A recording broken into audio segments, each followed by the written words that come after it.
Tawagan mo yung waitress natin sa taas. Pag dalawa lang kayo namin dito.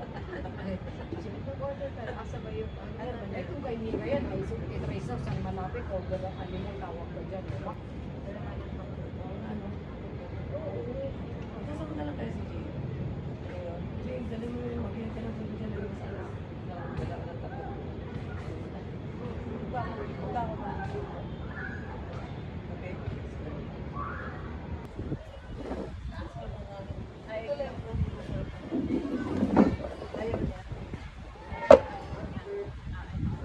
Ulit.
Sa kuran, naka-aircon, sa yung kwarto.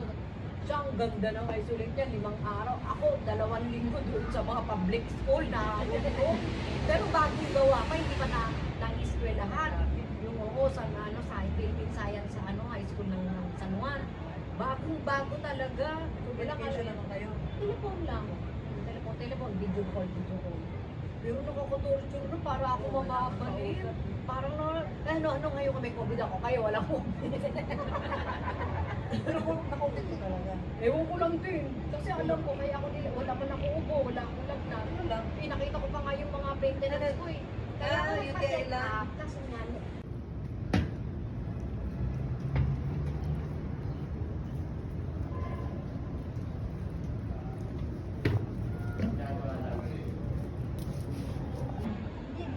sino ba kaya pabalik? Doon lang, sa kapag-tayo mo bago kinabukasan. Yung aking girly, mga ginawa, ko lang na siya.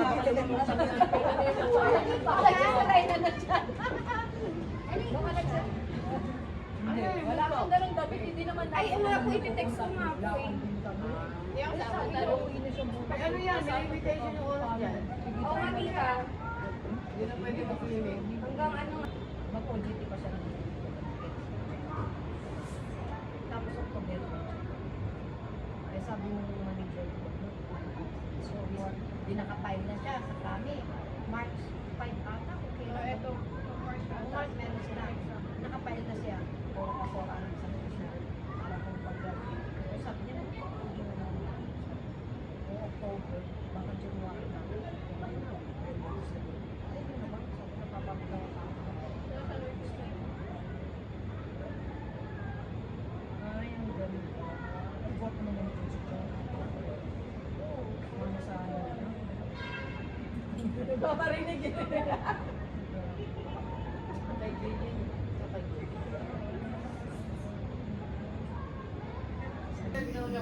Oo, pagdating ng alas 6 o kaya alas 7, hindi na ako alas 6 ko. Ang healer ko alas 6 ng gabi daw.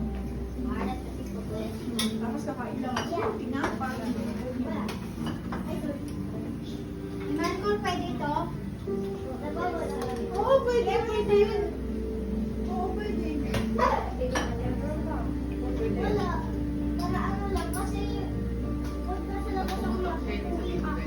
Kaya pwede sa akin ako yung maano. Parang,